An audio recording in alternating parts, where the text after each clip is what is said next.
Hello guys, so let me introduce myself first. My name is Nurul Faadhilati Idris as an English Education Department student of Sharif Hidayatullah University. So here I am promoting the book textbook reference that I've been reviewed. The title is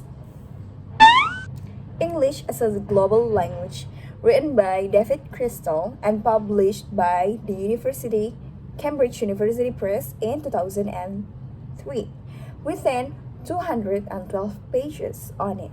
So we move to the next one. Who is the intended audience, or who is actually the best one to read this book? As I'm being common, right? I think that every gender, every ages equal to read this book. So anyone could read this book. But if I'm being specific, I will say that first one, English language learners is very suitable to read this book. Why? Because then this book provides a new insightful about how then English become a global language, and then why, and what are the reasons, right? So I think as English language learners, they need to know the base knowledge, and also why then they want to learn English, and this book is very suitable for them. The next one is teachers and also tutors, especially in English field, of course. They need to know how then this base knowledge to teach their student, right? Because I think this book it's provide a very insightful knowledge about English language itself. Next one, we move to the chapters of this book. As you see, this book has 5 chapters.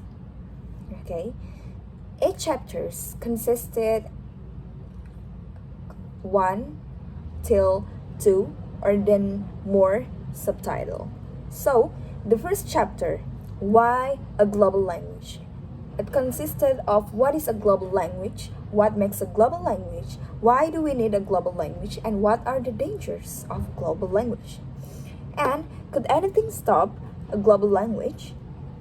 They in the first chapter they speak about the global language and the main part and also the common part. So I think it's very interesting because when you see the first chapters and also the subtitles of the first chapters, I think it give you attention and also a big heart to want to read the second chapters, and you move to the third chapters, and the more you saw the chapters, the more and the more you want to read the book. Sorry. So the second chapters is why English and the historical context. They talk about the origins and they talk about the nations, right? Like America, Canada, the Caribbean, Australia, New Zealand, and so on.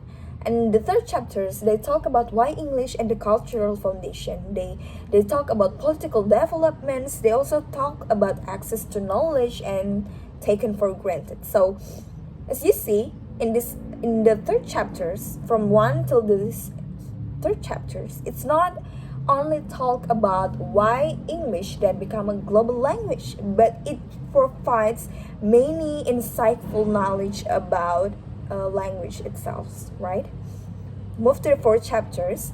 It talk about why English and also the cultural legacy, where this talk about international relations, the media, international travel, international safety, education, and also communications. Move to the last chapters, where they talk about the future of global English, consisted of the rejection of English, contrasting attitudes towards the US situation, and also New English. And they also talk about the future of English as a world language and an English family of languages.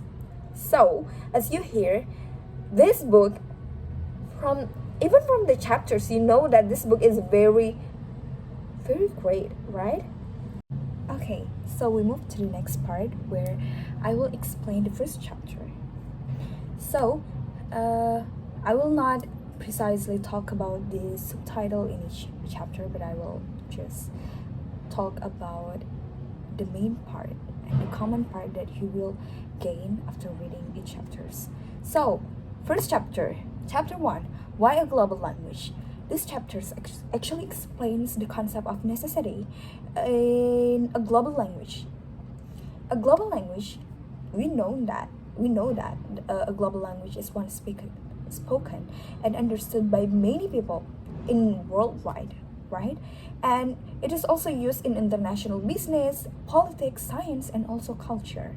Then this chapter also discussed that the advantages of having a common language. I mean, you speak that language, I also speak that language. Like, it is good facilitating global communication and also trade and also cooperation between other people.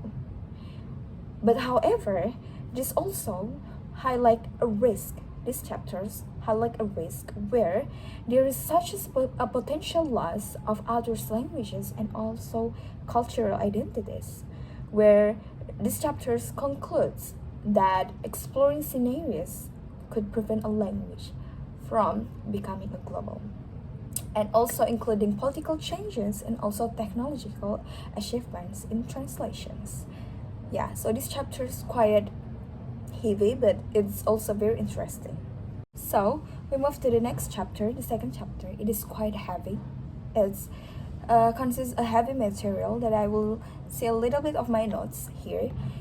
The second chapter, chapter 2, talk about why English and the historical context. These chapters outline the historical development of English in each origin and how it's rise a global prominence, right? It begins with the origins of English in Britain and also follows its spread through British colonization and trade. So, in America, English spread through Italy colonization and the rise of the US as a global power. But in Canada, English coexists with French due to the British and French colonization influences. And in the Caribbean, British colonization and the slave trade established English. In Australia and also New Zealand, English spread through British settlement. In South Africa, English was established during British rule, and so on. So this chapter talks about how then English spread and existed in each nation. But this chapter concludes with a global perspective on how these historical events have cemented English as a global language. On to the third chapter, why English, the cultural foundation. So this chapter examines the cultural factors that have contributed to the global spread of English. It highlights the political power and influence of English-speaking countries, the importance of English in assessing knowledge through scientific research, literature, and also in the internet, and the widespread acceptance of English as a default language for international communication. Chapter 4, why English? The cultural legacy. So this chapter explores the outgoing impact of English on the global culture. It discusses English's role in international relations, serving as the primary language for diplomacy and international organizations, but its dominance in the global media and also news, entertainment, and also internet, and its use in international travel and also in the international safety. So this chapters also examines the significance of English in education, where it often serves as a medium of instruction and its prevalence in technology, business, and online communication. Move to the last part, chapter 5, the future of global English. So this chapter actually consider of how then this English become a future global language, and it discussed the potential for resistance to English in favor of local language, contrasting attitude towards English in the United States compared to other countries, and the emergence of new varieties of English influenced by local languages and also cultures. This chapter speculates on how English might continue to evolve and maintain its global status, as I said before earlier in the beginning of the video. So This suggesting that it could diversity into several distinct but related languages, similar to how Latin evolved into the Romance languages. So we move to the overall review of this book. I will give this book 10 star. Amazing! Like, it is not a knowledge that you could found on the internet, right? You need to precisely talk or maybe type it down. But this book consisted a very insightful, and also I think it's quite amazing, right? In 8 chapters that they provide the knowledge. So I mean, if I have to promoting this book to other people except for the English education department student, I will.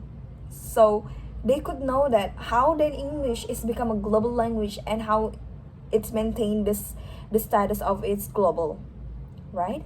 So this book is great for students, for teachers, anyone who wants to know how English become a global language. And also I think that if you want to know why English is spoken everywhere, you need to read English as a Global Language by David Crystal.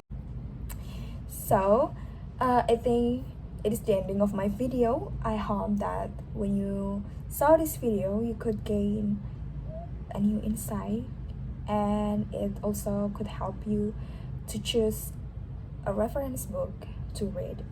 So this is all from me. Thank you for spending your time seeing this video. Wassalamualaikum warahmatullahi wabarakatuh.